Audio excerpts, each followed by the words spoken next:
yo con frecuencia los domingos suelo recordar algo que me sucedió hace muchos años. Estuve en el norte de África, en Marruecos, y conocí a un misionero argentino que me habló de un grupo de marroquíes cristianos que todos los domingos se reunían antes de salir el sol en lo alto de una montaña, allí alrededor de un pequeño fuego. Se reunían allí para leer la Biblia y para orar, porque evidentemente allí no está permitido el cristianismo. Pues cada vez que tenemos la posibilidad de reunirnos de una manera o de otra, suelo recordar con frecuencia a estos hermanos nuestros en Marruecos, que se reunían de noche para leer la Biblia y para estar juntos y poder orar un rato. Bien, decía Pablo la semana pasada que los que asumimos la tarea de predicar la palabra de Dios en la iglesia, lo hacemos teniendo muy claro que es un verdadero honor poder hacerlo. Por supuesto que es un honor, pero también es una responsabilidad. Es una gran responsabilidad porque con las palabras se puede hacer mucho bien, pero también se puede confundir y se puede hacer daño. Y hay muchos ejemplos de gente que anda por este mundo confundida porque alguien le ha metido en la cabeza algunas cosas que a lo mejor no son las más correctas. Los que asumimos la responsabilidad de revelar a la Iglesia los tesoros de la palabra de Dios, lo hacemos por dos razones. Primero, por amor al Señor, y después por amor a los hermanos. Por amor al Señor, estudiamos los textos, los interpretamos y exponemos con la mayor fidelidad y con la mayor honestidad que podamos lo que dice la palabra de Dios. Por amor a los hermanos, los interpretamos los textos y aplicamos las grandes verdades de la palabra de Dios a nuestras vidas, porque sabemos que es bueno para nosotros y que el Señor quiere que tengamos un fundamento bíblico y una madurez y una profundidad espiritual. Alguien me decía hace tiempo que los que asumen en las iglesias la tarea de enseñar o de predicar lo hacen con la intención de manipular o de adoctrinar a las personas. Todo lo contrario. Lo que queremos es que cada miembro tenga el conocimiento suficiente de la palabra de Dios para entender y para saber discernir en cada momento lo que Dios quiere enseñarnos y lo que Dios quiere decirnos. Bien, en esta mañana tenemos un texto un tanto singular. Entonces, la exposición de esta mañana, pues notaréis que es un poco diferente a lo mejor a lo que estáis acostumbrados a escuchar en otras ocasiones. Estamos en el capítulo 2 del Evangelio según San Mateo, versículos del 13 al 23. Este texto de hoy es uno de esos textos que pocos predicadores escogerían para exponer por iniciativa propia. Pocos lo escogerían para exponerlo porque a primera vista no contiene, a primera vista, nada que pueda llamarnos la atención, lo cual sería un error bastante grande. Por otra parte, a las personas que escuchan los mensajes, las predicaciones, los sermones, como queráis decirlo, les gusta, les apetece escuchar cosas pues agradables. El amor, la felicidad, la esperanza, el cielo, etcétera, etcétera. ¿A quién le apetece hablar de Herodes el Grande? ¿A quién? Pues así a priori a pocos. ¿A quién le apetece escuchar que Herodes mandó asesinar a todos los niños que pudieran tener en aquel tiempo la edad de Jesús aproximadamente? Pues a poca gente, pero eso también podría ser otro error. ¿Por qué digo esto? Pues porque los creyentes tenemos que conocer toda la Escritura. Y cuando digo toda, es toda. Y en las iglesias hemos de ser honestos hemos de esforzarnos un poco y hemos de dar a conocer todo el consejo de Dios. Y todo es todo. Bien, una de las ventajas de la predicación sistemática, como estamos haciendo, seguir libros enteros, es que tenemos que coger textos que de otra manera, pues seguramente no tocaríamos. Bien, estamos en el capítulo 2 del Evangelio según San Mateo y vamos a considerar los versículos del 13 al 23. Como el propio texto tiene esto dividido en 3 partes, pues lo voy a ir leyendo en 3 partes y lo vamos a ir considerando siguiendo la división que el propio texto nos indica. En primer lugar, la huida a Egipto de José, María y Jesús, que todos sabemos que tuvieron que huir de Israel a la tierra de Egipto. Versículos del 13 al 15. Versículos 13, 14 y 15. Después que partieron ellos, he aquí un ángel del Señor apareció en sueños a José y dijo: levántate, toma al niño y a su madre y huye a Egipto y permanece allá hasta que yo te diga, porque acontecerá que Herodes buscará al niño para matarlo. Y él, despertando, tomó de noche al niño y a su madre y se fue a Egipto.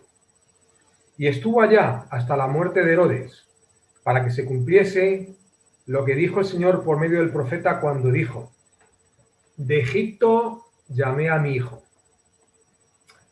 El texto nos cuenta que un ángel se apareció a José y le dijo: toma al niño y a su madre y huye a la tierra de Egipto.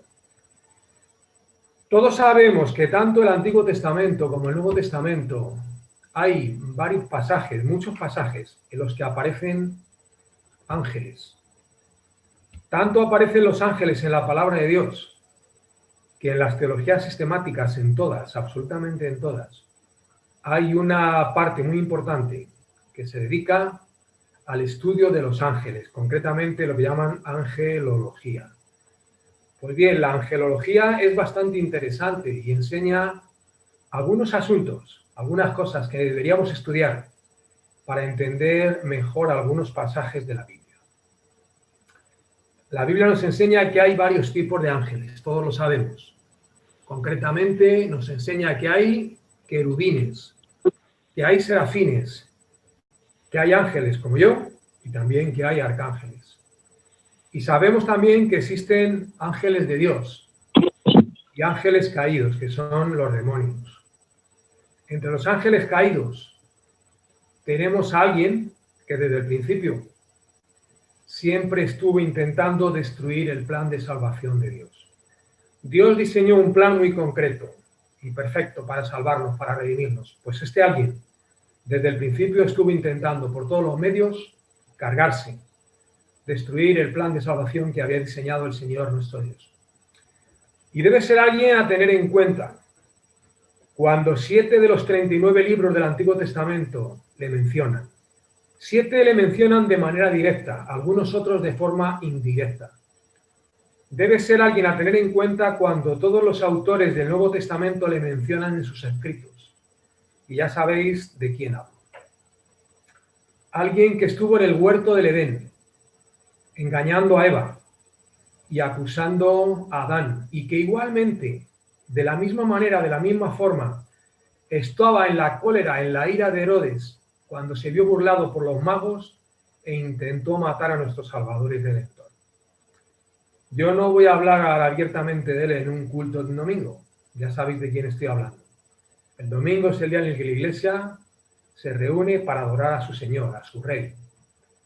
Los ángeles son servidores de Dios, a los que el Creador les ha encomendado unas tareas muy concretas. Y sería algo también digno de dedicarle un tiempo de estudio, porque es algo muy, muy interesante, aunque yo ahora ni quiero ni puedo hablar de esto. Normalmente los ángeles siempre aparecen en la Biblia con apariencia masculina, normalmente, muchas veces. Pero hay una excepción. Hay un texto en el libro del profeta Zacarías que os invito a buscar y a leer cuando queráis y tengáis tiempo, en el que aparecen 2 ángeles con apariencia de mujer. lo cual me parece muy, muy interesante. Bien, desde su infancia, desde que nació el Señor Jesús, la amenaza de muerte pendió siempre sobre él, sobre nuestro Señor. Es evidente que había nacido para morir, pero en el tiempo señalado y predeterminado por Dios, solo cuando fuese su tiempo. Los ángeles cuidaron de él, como cuidan de cada uno de nosotros. Aunque nosotros algunas veces, o muchas veces, estemos tan ocupados, estemos tan atareados, estemos tan ciegos, que no seamos capaces ni siquiera de darnos cuenta de que el Señor y de sus ángeles están cuidando de todos nosotros. Cuando somos jóvenes, vamos por la vida muy deprisa, sin darnos cuenta de muchas cosas que suceden a nuestro alrededor. Cuando van pasando los años, de vez en cuando, vamos teniendo la costumbre de pararnos de vez en cuando y pensar y recordar algunas de las cosas que han sucedido en nuestras vidas. Y entonces algunos de nosotros solemos darnos cuenta de las veces que Dios intervino para cuidar de nosotros, enviando a sus ángeles alrededor de nosotros.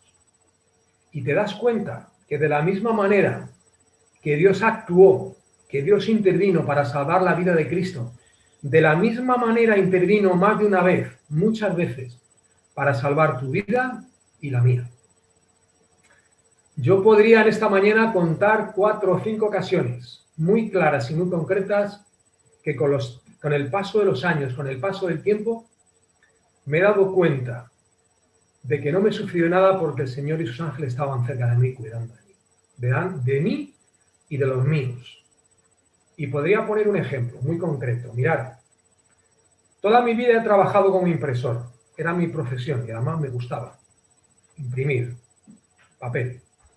Me gustaba mucho. Pues cuando tenía 16 años, trabajaba en una imprenta y trabajaba en el turno de noche. Entraba a trabajar a las 7 de la tarde y salía a las 7 de la mañana. Parábamos 1 hora para comer, o sea, para cenar y el resto de la noche trabajando. Pues un día, a las 5 y algo de la mañana, una impresora que medía 12 metros de larga, en la que trabajábamos 3 personas, me agarró. Cuando digo me agarró, es porque me quedé dormido unas décimas de segundo. Fue una cosa, una cabezada. El tiempo justo y suficiente para que aquella máquina me agarrara. De la manera que me enganchó, lo más normal es que me hubiese matado, de verdad. Y sin embargo salí simplemente con una quemadura en la frente. Tengo muy, muy, muy claro que los ángeles del Señor estuvieron allí cuidando de mí. Los ángeles cuidan de todos nosotros, como cuidaron de José, de María y de Jesús. José, María y Jesús estuvieron un tiempo viviendo en Egipto. No sabemos cuánto tiempo fue, pero estuvieron una buena temporada allí. Al morir Herodes, quedó el camino despejado para que la familia, es decir, José, María y Jesús, volviesen a Israel. Todo quedaba abierto para su repatriación. De esa manera, regresando a Israel, una profecía del Antiguo Testamento se revistió de un significado especial, un nuevo significado. Dios había dicho por medio del profeta Oseas: de Egipto llamé a mi hijo. Oseas capítulo 11, versículo 1. Esa profecía de Oseas, en su contexto original, se refería a la liberación de Israel de la esclavitud en la tierra de Egipto en los tiempos del Éxodo. Pero esa profecía tiene un doble significado. El significado de Israel en la tierra de Egipto en los tiempos del Éxodo y también el significado en la vida del Mesías. Eso es lo que llaman los teólogos dualismo profético. En la Biblia hay muchos ejemplos de esto que llaman dualismo profético. Una profecía que se refiere, por ejemplo, a 2 ciudades o a 2 personas distintas. Algunos de esos teólogos dicen que cuando el Señor vuelva para reinar en justicia en este mundo, es decir, en el milenio, la tierra de Egipto será muy bendecida cuando el Señor vuelva. Yo me pregunto por qué sería tan bendecida y tan favorecida. Según esos teólogos, será bendecida y favorecida porque el Señor encontró protección y cobijo en Egipto cuando Herodes quiso acabar con su vida. En segundo lugar, La muerte de los inocentes. Algo tremendo, algo terrible. Herodes mandó matar a todos los niños varones que había en la ciudad de Belén y sus alrededores que pudiesen tener en aquel tiempo más o menos la edad de Jesús. Versículos 16, 17 y 18. Entonces Herodes, cuando se vio burlado por los magos, se enojó mucho y mandó matar a todos los niños menores de 2 años que había en Belén y en todos sus alrededores, conforme al tiempo que había inquirido de los magos. Entonces se cumplió lo que fue dicho por el profeta Jeremías cuando dijo: voz fue oída en Ramá, grande lamentación, lloro y gemido, Raquel que llora a sus hijos, y no quiso ser consolada porque perecieron. Herodes el Grande, uno de los peores delincuentes que hemos tenido en la historia de la humanidad. En el mundo ha habido gente muy mala, malísima, y no hace falta dar ejemplos. Pero este Herodes el Grande fue uno de los peores. Ya dijo Pablo la semana pasada que Herodes no era israelita, era idumeo o edomita, como queráis. Los idumeos fueron sometidos y vencidos por un sacerdote hebreo que se llamaba Juan Hircán. En el año 125 a.C. les fue impuesta la circuncisión y el judaísmo, por lo cual fueron asimilados, fueron absorbidos entre las gentes de Israel. Y eran tenidos como judíos, pero no descendían de los grandes patriarcas de Israel. Aquel Herodes, llamado el Grande, tuvo aproximadamente 10 esposas y un montón de hijos, y muchos de ellos igual de malos o peores que él. Algunas de sus mujeres y algunos de sus hijos los mandó matar. Algunos los mató él mismo. Este hombre era un verdadero psicópata. Solo un psicópata, como él, en uno de sus frecuentes ataques de ira, de cólera, pudo ordenar la muerte de todos los niños que había en Belén, que pudieran tener más o menos en aquel momento la edad de nuestro Salvador. Es decir, 1 año y medio o 2 años. Y aproximadamente, según dicen los comentaristas, entre 20 y 30 niños de esa edad fueron asesinados por aquel granuja, al que llamaban Herodes el Grande. Uno de sus aliados, que se llamaba Augusto César, cuando se refería a Herodes siempre decía lo mismo: Herodes es un auténtico cerdo. Y eso que era uno de sus aliados. Verdaderamente es alucinante ver hasta dónde puede llegar la maldad de algunos seres humanos. Yo tuve la oportunidad hace ya muchos años de conocer a un hombre con una maldad que no he visto en nadie, jamás en mi vida. Y he conocido a mucha gente. He conocido a gente muy buena y a gente creo que bastante mala. Pues aquel se llevaba la palma con diferencia. Capaz de hacer y decir cosas terribles, terribles. Los creyentes, por el mero hecho de ser creyentes, han tenido que aguantar a más de un Herodes en esta vida. Y por el simple hecho de ser cristianos han tenido que aguantar vejaciones, abusos y humillaciones. Pues dejadme que os diga una cosa: cuando el Señor retribuya a aquellos que han hecho daño a sus hijos, el dolor que han causado, recibirán el dolor que han causado multiplicado por mucho, por 100, por 200 o por no sé cuánto. Herodes causó mucho dolor, muchísimo, y se cumplió otra profecía del Antiguo Testamento, concretamente Jeremías capítulo 31, versículo 15, que dice: se oye una voz en Ramá, lamento y llanto amargo. Raquel llora por sus hijos y rehúsa ser consolada por sus hijos, porque perecieron. ¡Qué dolor! Unos niños tan pequeños asesinados por un granuja de este calibre.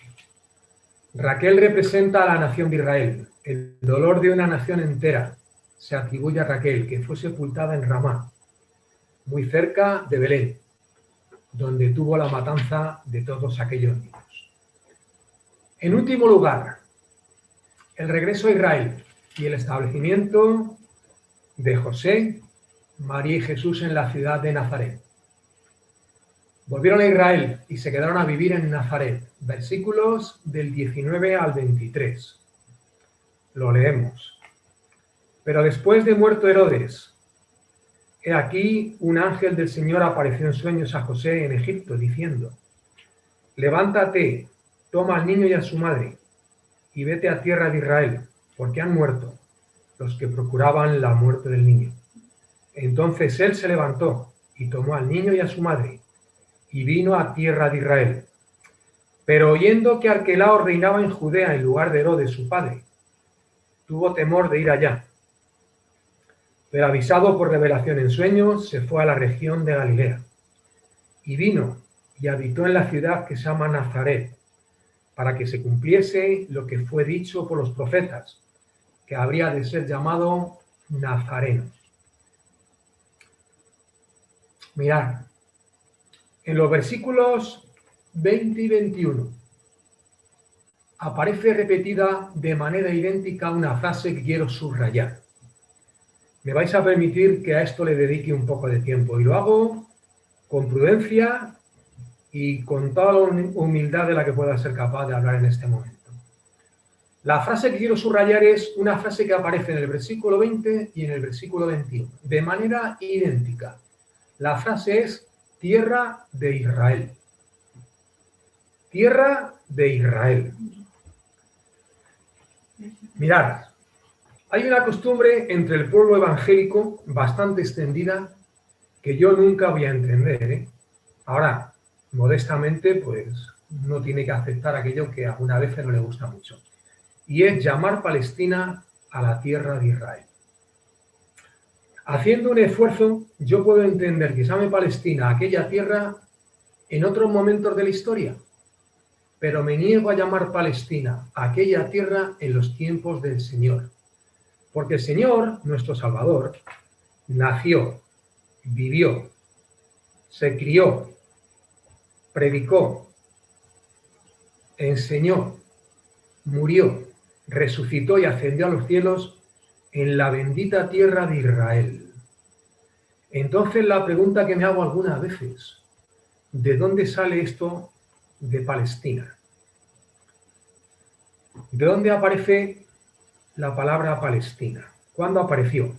¿Y quién fue el que la puso encima de la mesa? Mirad, con toda la mansedumbre y la humildad del mundo digo esto, Palestina es un invento romano. Los romanos eran muy aficionados a cambiarle el nombre a algunos territorios, aunque en el caso de Israel obedece a unas razones muy concretas.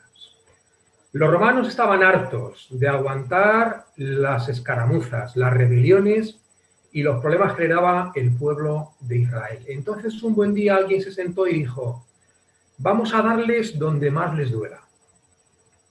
Mataron a un montón de sacerdotes hebreos. Destruyeron todas las copias que encontraron de las Sagradas Escrituras de los hebreos, es decir, del Antiguo Testamento.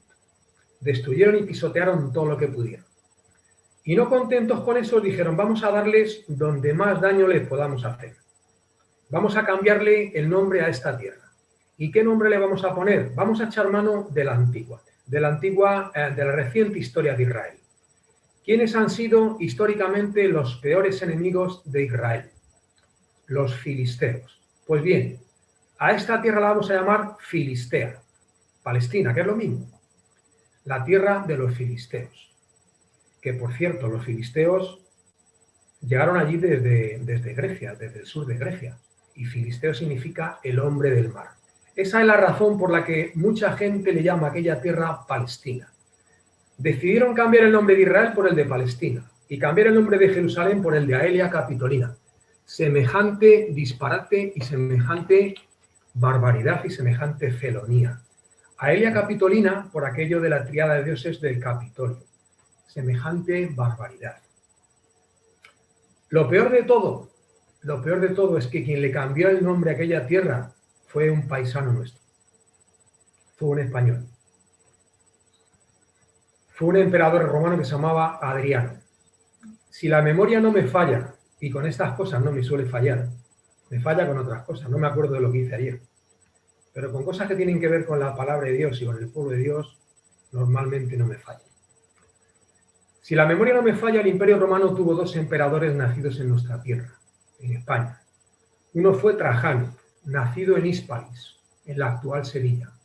Y el otro fue Adriano, nacido en Tarraco, la actual Tarragona. Pues bien, Adriano, en el año 135 después de Cristo, decidió que aquella tierra se llamaría Palestina.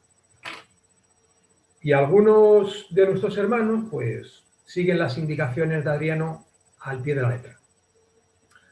Lo que no sabía Adriano es que lo que hizo al hacer aquel disparate, estaba cumpliendo con una profecía del libro de los Salmos. Acompañadme, por favor, al Salmo 83. Los hebreos al libro de los Salmos le llaman Tehilín. Tehilín significa canciones, canciones de alabanza. Pues en Tehilín 83, es decir, el Salmo 83, fijaros lo que dice la palabra de Dios. Versículos del 1 al 4. Oh Dios, no guardes silencio, no calles, oh Dios, ni te estés quieto. Porque he aquí que rugen tus enemigos, y los que te aborrecen alzan cabeza. Atentos a lo que dice el versículo 3. Contra tu pueblo han consultado astuta y secretamente, y han entrado en consejo contra tus protegidos, es decir, contra el pueblo de Dios. Y ahora atended, por favor, lo que dice el versículo 4. Han dicho, venid y destruyámoslos para que no sean nación, y no haya más memoria del nombre de Israel. Eso fue lo que intentó hacer Adriano. Por eso me vais a permitir que yo me niegue a llamar Palestina a aquella tierra, porque es la tierra de Israel, versículos 20 y 21. Lo dice bien clarito, tierra de Israel. Y porque nuestro Salvador nació, vivió, murió y resucitó y ascendió a los cielos en la bendita tierra de Israel. Como les dijo el ángel, volvieron a la tierra de Israel. Herodes había muerto y en su lugar gobernaba uno de sus hijos, Arquelao. Arquelao sucedió a su padre como rey de Judea. El padre fue muy malo, el hijo otra joya de rey. Poco después de ser coronado como rey, hizo matar a 3.000 judíos sin venir a cuento, simplemente como una demostración de poder. ¿Cómo sería de malo que las autoridades romanas terminaron por quitarle de allí, le depusieron por las barbaridades que cometió?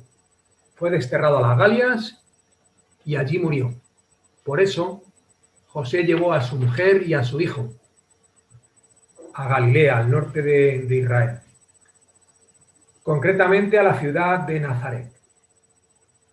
Nazaret es una ciudad muy bonita que está en el norte de Israel.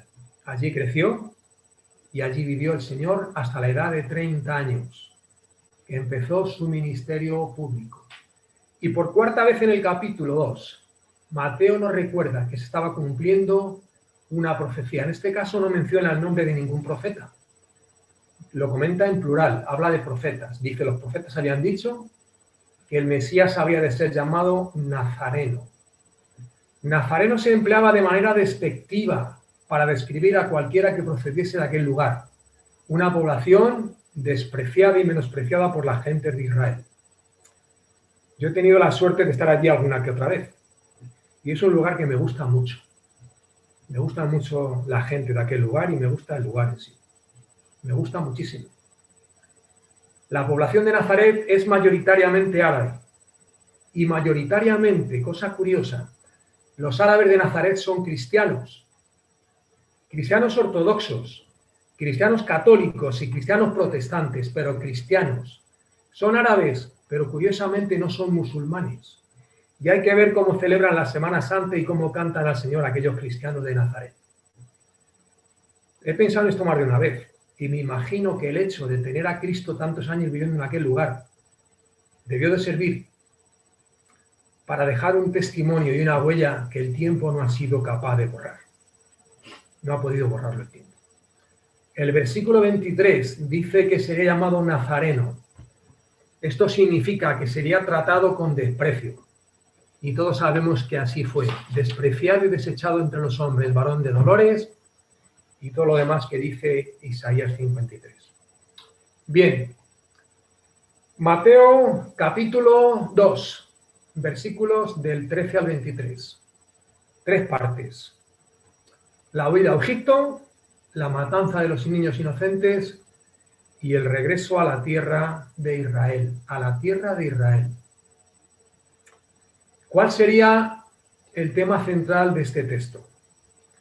¿Qué sería lo más importante de lo que hemos visto y de lo que leeremos esta semana y de lo que seguiremos hablando? En mi opinión hay varias cosas importantes, pero si tuviese que escoger un asunto, un tema en concreto, sería algo así como Dios cuida de sus hijos.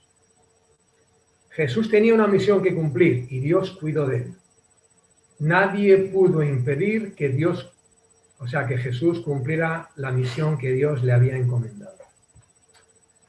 Todos nosotros, todos, absolutamente todos, estamos aquí porque tenemos una misión que Dios nos ha encomendado. Pues hermanos y hermanas, cumplamos con esa misión.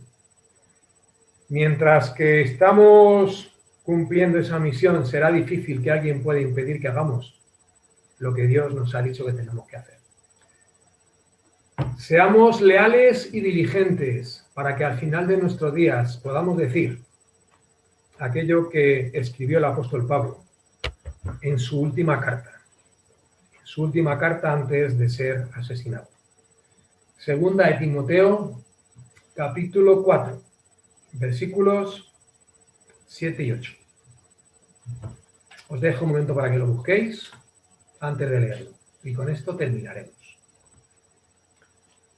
Segunda de Timoteo, capítulo 4, versículos 7 y 8. Dice el apóstol Pablo: he peleado la buena batalla y he acabado la carrera.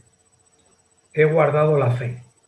Por lo demás, me está guardada la corona de justicia, la cual me dará el Señor, juez justo, en aquel día.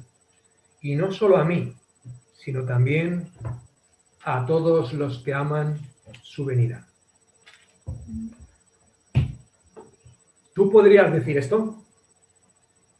Por favor, pensar en esto. Oramos al Señor.